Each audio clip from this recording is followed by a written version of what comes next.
If you are well, it is well, and I am also well. Welcome to the Stoic Cat. The Stoics argue that sometimes we should deliberately deprive ourselves of certain pleasures. For example, if we usually have dessert after a meal, we might forgo this once every few days. We might even once in a while substitute bread, cheese, and water for our normal, more interesting dinners. The Stoics even advocate subjecting oneself to voluntary discomfort. One might, for instance, not eat for a day, underdress during cold weather, try sleeping on the floor, or take the occasional cold shower. What is the point of this kind of self-denial? Why do such things? The reasons are actually similar to the reasons for practicing negative visualization. Self-denial toughens us up so that if we have to deal with involuntary hardship or discomfort, we will be able to do so. This is why the army makes boot camp so hard. The thinking is that if soldiers become accustomed to hardship on a regular basis, they will cope better with it when being able to do so when really matters.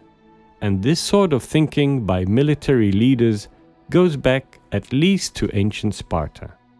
Indeed, the militaristic Spartans were so convinced that depriving men of luxuries made them better soldiers that this sort of denial became to be integral to their way of life.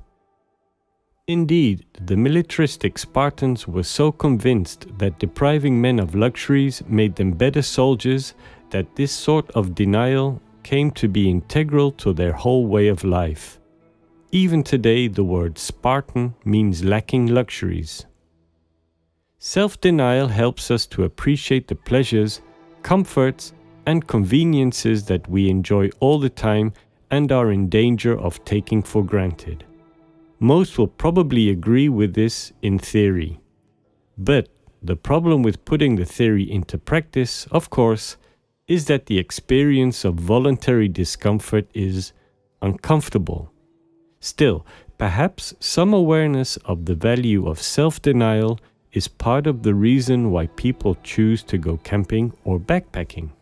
More generally, if we cannot resist pleasures, we will end up playing, Marcus says, the role of slave, twitching puppet-wise at every pull of self-interest, and we will spend our life ever grumbling at today or lamenting over tomorrow. To avoid this fate, we must take care to prevent pains and pleasures from overwhelming our rational capacity. We must learn, as Marcus puts it, to resist the murmurs of the flesh. If you have an interest in learning more about Stoicism, or if you want to explore answers to some of life's most significant questions, please continue watching this episode. Also, let us know what you think in the comment section below, and don't forget to subscribe to our channel. To begin with, by undertaking acts of voluntary discomfort, by, for example, choosing to be cold and hungry when we could be warm and well fed, we harden ourselves against misfortunes that might befall us in the future. If all we know is comfort, we might be traumatized when we are forced to experience pain or discomfort, as we someday almost surely will. Alternatively, voluntary discomfort can be thought of as an insurance premium which, if paid, makes us eligible for benefits. Should we later fall victim to a misfortune, the discomfort we experience then will be substantially less than it otherwise would have been. A secondary benefit of undertaking acts of voluntary discomfort comes not in the future but immediately. A person who periodically experiences minor discomforts will grow confident that he can withstand major discomforts as well. So, the prospect of experiencing such discomforts at some future time will not, at present, be a source of anxiety for him. By experiencing minor discomforts, he is, says Musonius Rufus, training himself to be courageous. The person who, in contrast, is a stranger to discomfort who has never been cold or hungry might dread the possibility of someday being cold and hungry. Even though he is now physically comfortable, he will likely experience mental discomfort, namely anxiety with respect to what the future holds in store for him. A third benefit of undertaking acts of voluntary discomfort is that it helps us appreciate what we already have. In particular, by purposely causing ourselves discomfort, we will better appreciate whatever comfort we experience. It is, of course, nice to be in a warm room when it is cold and blustery outside. But if we really want to enjoy that warmth and sense of shelter, we should go outside in the cold for a while and then come back in.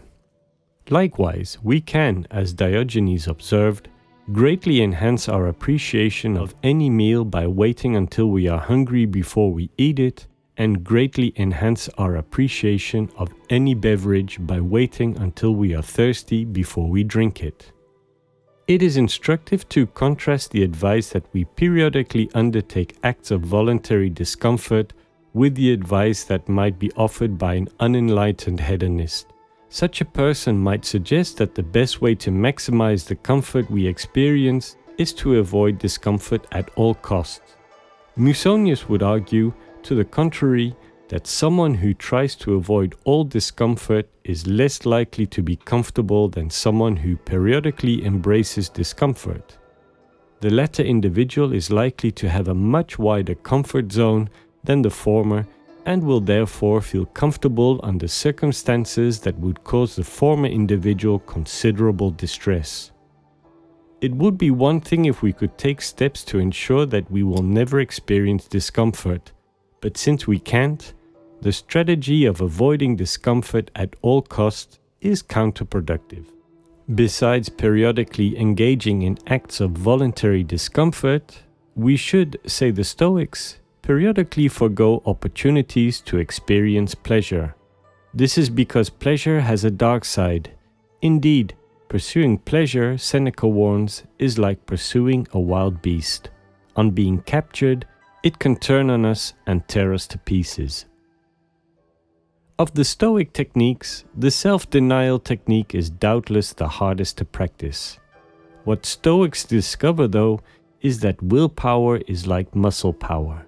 The more they exercise their muscles, the stronger they get.